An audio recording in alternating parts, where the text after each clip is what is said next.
pela milionésima vez. E olha só, a gente está em 2026, às vésperas da eleição, e eu estou tendo que explicar para vocês mais uma vez como é que funciona uma eleição da Câmara. Quanto mais deputados, mais no topo da lista eles ficam para escolher as comissões. Então, o maior partido da Câmara, ele escolhe primeiro qual comissão? A mais importante. Qual que é? Vocês sabem já, acredito que saibam, a CCJ. Porque todos os projetos passam pela CCJ. É a comissão mais disputada da Câmara. Só que é o seguinte, se o PL é o maior partido, como que outro partido pode escolher a comissão antes do PL? Formando um bloco. Então, quando você tem um blocão que agrega a maioria dos partidos da Câmara, acho que só o PSOL ficou de fora e talvez um ou outro, esses partidos, em bloco, têm, sei lá, mais de 300 votos.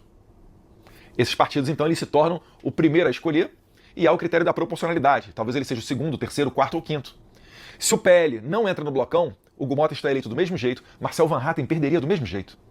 Eu me arrisco até a dizer, se o Novo tivesse quase 100 deputados igual o PL, o Novo ia fazer a mesma coisa. Vocês vão ver essa mágica um dia acontecer se o Novo um dia for um partido grande.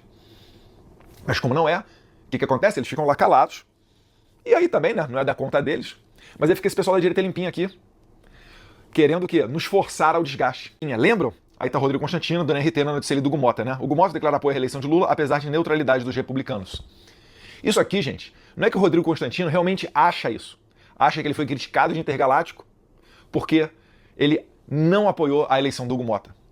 É que o Rodrigo Constantino ele quer sair como limpinho, porque ele sabia que não havia outra opção a não ser o Hugo Mota. Porque ele sabe que se o PL não entrasse no blocão com o Hugo Mota, o PL ia perder as 4 comissões que ele indicou os presidentes da Câmara. Então, a situação era o seguinte, ou o PL fazia parte do blocão de apoio ao Hugo Mota, onde o Hugo Mota já estava eleito, independente de ter ou não PL no blocão, tanto que o PL foi o último a entrar nesse blocão. E, em contrapartida, ele fica falando que não, mas se votássemos no Marcel Van Hatten, eu não teria votado no Hugo Mota. Tá, o Hugo Mota ia ganhar do mesmo jeito e o PL ia ficar sem 4 partidos. Eu vou te falar uma verdade. Se o Novo tivesse 100 deputados, sabe o que ele ia fazer? Ele ia fazer igualzinho o PL. Mas como eles são poucos deputados, para eles compensa. Porque estando dentro ou fora do blocão, o Novo vai escolher, se fosse escolher a comissão, lá na rabeira. Então o Novo, tá nem aí, o que eles fazem? Eles ficam parados ali e ó, deixa o PL se queimar sozinho. Por causa desses vagabundos aqui da direita limpinha. O Itamaraty publicou uma nota na seguinte linha, dizendo o seguinte: o governo brasileiro repudia a decisão anunciada hoje pelo Departamento de Estado de alterar o visto... Alterar não, filho, cancelar. Escreveram alterar o visto da embaixadora do Brasil em Washington. As 2 justificativas apresentadas são falsas, ou seja, acusou o Departamento de Estado de falsidade. O processo de concessão do agreement é confidencial e o nome do designado só deveria vir a público depois de concedida a anuência conforme estipula o artigo 4 da Convenção de Viena, blá. O governo dos Estados Unidos anunciou publicamente o nome de seu candidato antes de apresentar o pedido formal de agreement ao governo brasileiro. O Brasil segue estritamente direito internacional. Não há regra na Convenção de Viena estipulando prazo para a concessão do agreement. O pedido norte-americano ainda se encontra em análise. Os 2 funcionários do norte-americano que tiveram seus vistos de entrar no Brasil negados planejavam visitar o país para colocar em dúvida a integridade do sistema eleitoral brasileiro em tentativa inaceitável de interferir no processo político internacional. Colocar em dúvida a mesma dúvida que a gente mostrou aqui, que 46% dos brasileiros têm. Né? Foi dada a mim na tarde de ontem, durante uma ligação fechada, com um grupo restrito de jornalistas convidados, dentre os quais eu, na condição de jornalista, participei. Né? E o que aconteceu foi, como eu disse, a embaixadora Maria Luísa Viotti, que é a chefe da missão brasileira nos Estados Unidos, teve o visto dela cancelado. Isso, como eu disse, é uma retaliação direta a tudo que o governo Lula vinha fazendo contra os Estados Unidos. Na reunião, inclusive, fiz a pergunta que eu sei que vocês queriam que eu fizesse. Uma velha coisa chamada de jornalismo. Eu perguntei a eles, diretamente ao oficial americano sênior que estava participando da reunião, se novas ações de sanção de vistos, novos cancelamentos de vistos e outros tipos de sanções estavam sendo considerados. E a resposta foi curta e direta. E foi o que você queria ouvir. Sim, as outras ações não estão sendo descartadas. Há tantos que dizem que o Flávio não tem chance, né, que ele entregou a eleição para o Lula, que o Lula já venceu, etc, etc. Isso é absolutamente falso. Né? Como também tem os que dizem que não tem como o Flávio perder, que o Lula não tem tanto voto assim, etc, etc. Eu sempre tenho defendido que essa é uma campanha eleitoral, sobretudo essa da presidência da República, é muito mais complexa. Uma semana você vai ter um ciclo de notícias bons, e aí você sobe na pesquisa, no outro você cai em um ciclo de notícias ruins, e aí você cai, depende da sua estratégia. E aí você tem os emocionados da direita. Semana passada estava cheio, meu Deus do céu. Vontade, às vezes, de nem abrir o X, porque você vendo as pessoas dizendo que está tudo acabado, que a culpa é do Eduardo Bolsonaro, que o Flávio é o camisa 10 do Lula, que ele vai dar mais 4 anos ao PT, etc, etc. Que absurdo, a gente poderia ter escolhido o Tarcísio, escolher o Flávio, que vai perder. Eu sempre vejo isso e me dá assim, puta merda. É meio que tipo você lê o Gênesis, o Êxodo, na Bíblia, sabe? Êxodo, porque Êxodo, eu gosto do Êxodo, porque toda hora que acontecia alguma coisa de errado, os hebreus viravam para Moisés e falavam assim: por que o senhor nos trouxe aqui? Agora estaremos todos perdidos, melhor nós termos perecido lá no Egito, continuado escravos. É aquele vice que não volta para a cena do crime e dá a mão pro criminoso. Então eu tenho muita honra de anunciar aqui Alfredo Gaspar, Eu vou ser muito sincero com vocês quando eu digo que eu gostei demais da escolha do Alfredo Gaspar como vice. E é possível que você não tenha gostado, porque tenha achado que ele não é muito conhecido, etc, etc. E caso você não conheça ele, deixa eu apresentá-lo a você, deixa eu dar uma passada pelo perfil dele, e aí você tira as suas próprias conclusões se gostou ou não, né? Para você não ser aquele cara que fala, não conheço e não gostei, não vi e não gostei. Deixa eu te falar, antes de chegar, hoje ele é deputado, né? O Alfredo Gaspar é deputado, mas antes de chegar à Câmara, ele construiu uma vida dentro da luta pela segurança pública. Advogado, promotor de justiça em Alagoas entre 1996 e 2020, ou seja, aí 20 anos, 16 anos, não, 24 anos de história como promotor, quando em dezembro de 2025, uma fase da operação sem desconto revelou que as empresas ligadas ao careca do INSS. Mas acontece que uma mensagem relacionada a uma dessas transferências, o careca do INSS informou a expressão filho do rapaz, né, quase bíblica, né? O filho do homem. Você tem o filho do homem, que é uma expressão de Daniel, depois assumida por Jesus Cristo, e você tem de que pudesse se referir ao Lulinha, né? Tendo em vista que no depoimento de um ex-empregado do careca do INSS, foi informado à Polícia Federal que o Lulinha recebia uma mesada do careca do INSS, o operador do esquema, de R$300 mil. Exatamente o valor da transferência para o tal filho do rapaz. Em fevereiro desse ano, a CPMI do INSS aprovou a quebra dos sigilos do Lulinha. E os dados divulgados no início de março mostraram 1.531 operações bancárias entre janeiro de 22 e janeiro de 26, com uma movimentação bruta de aproximadamente 19 milhões e meio de reais. Fábio Luiz Lula da Silva, o Lulinha, o filho do Lula, que foi de zelador de zoológico a milionário, com apoio de bancos públicos do governo federal, com apoio de empresas ligadas e que necessitavam do governo federal, como foi o caso da Telemar, que o Lula depois trabalhou na fusão da Oi, depois do pai se tornar presidente. E quando questionaram o Lula, né, saiu aquela famosa frase dele: que culpa tenho eu, que é uma forma de dizer, tem culpa eu, se o meu filho é o Ronaldinho dos negócios? Tem culpa eu? Eu sempre pergunto aqui. Bom, mais uma vez, o Ronaldinho dos negócios está metido em investigações. E eu digo aqui investigações no plural de forma intencional, porque são várias. Começando pelo caso do INSS, quando em dezembro de 2025, uma fase da operação sem desconto revelou que as empresas ligadas ao careca do INSS teve algo no governo Lula, algo no governo Lula 2 e que tem no governo Lula 3 desde o dia em que ele tomou posse, é corrupção. E burro é quem pensa que não vai ter caso o Lula seja eleito para um Lula 4. Né? Escândalos de corrupção são a marca do governo do PT. Nós tivemos no primeiro governo do PT,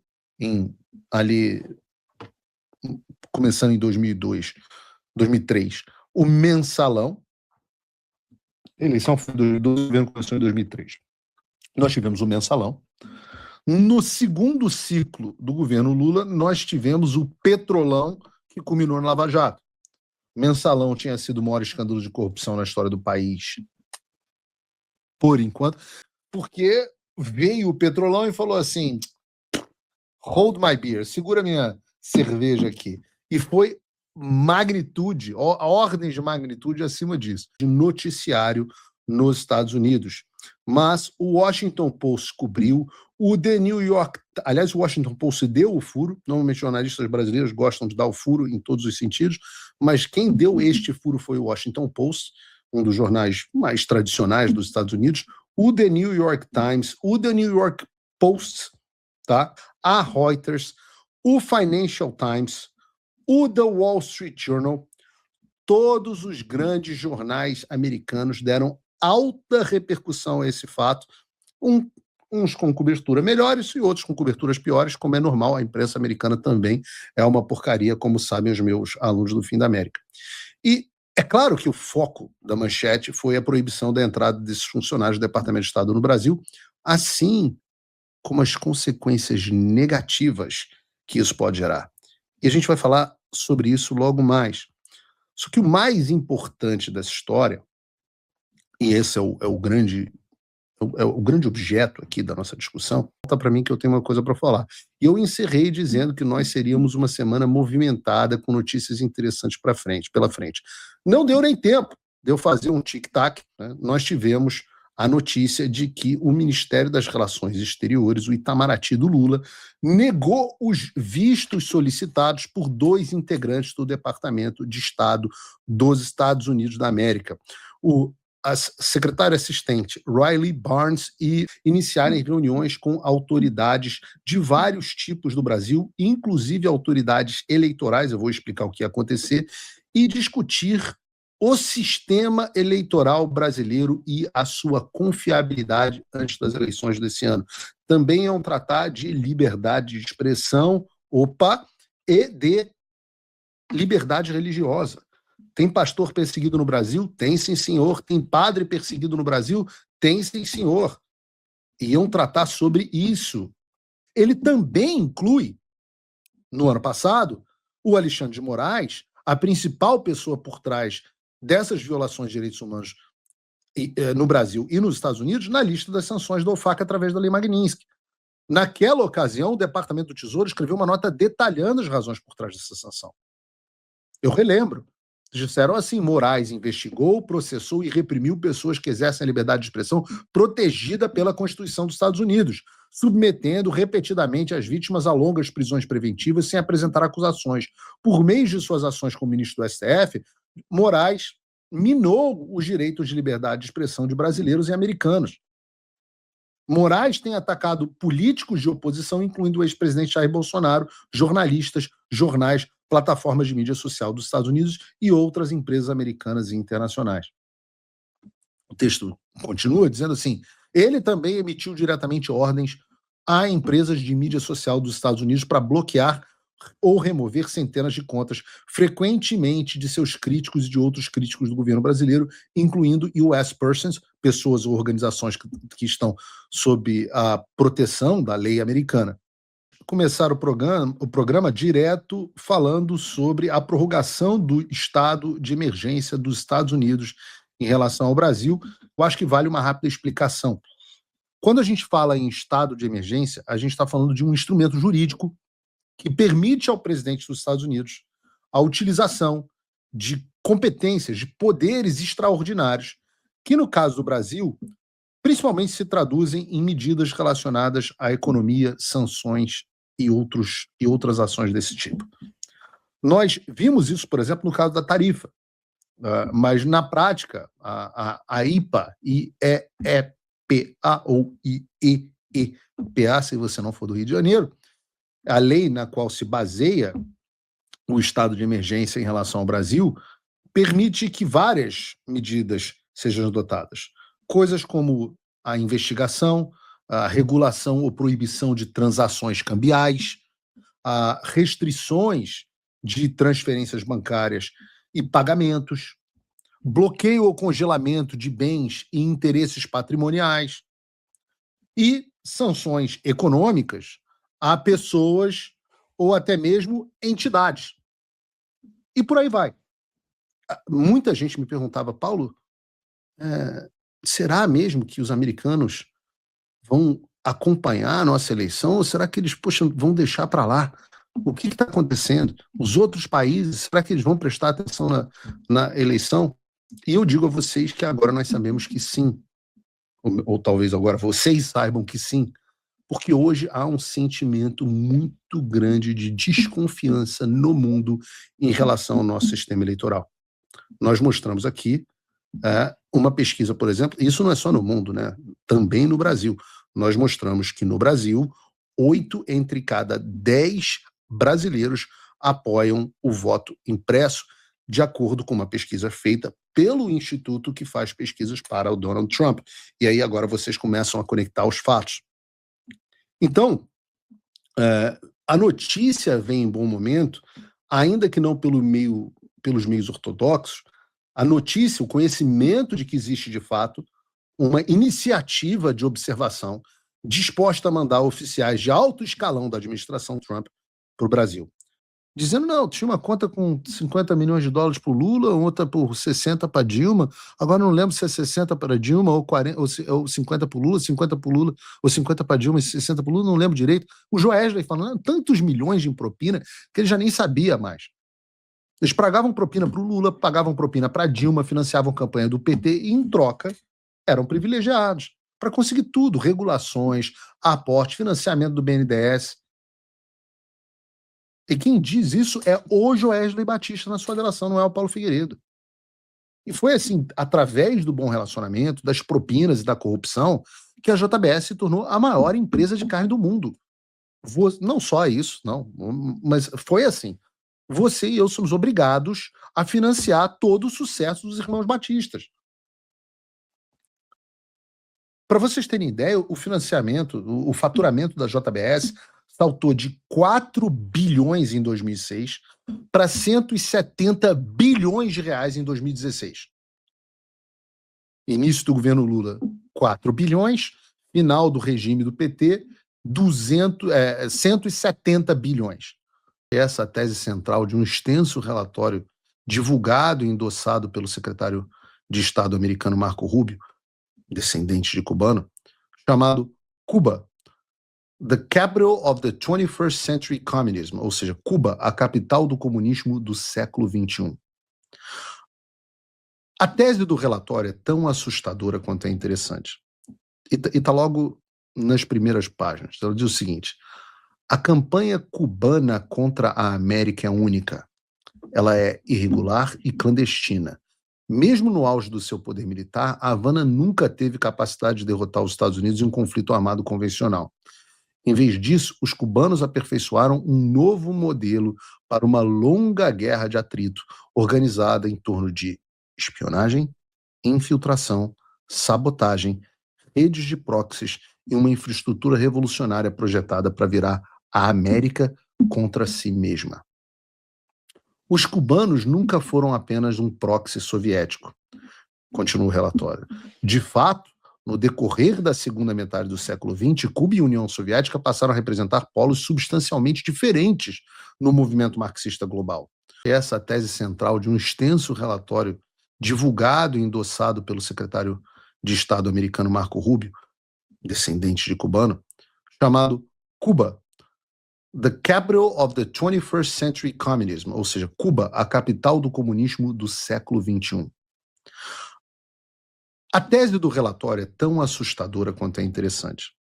E está logo nas primeiras páginas. Ela diz o seguinte: a campanha cubana contra a América é única.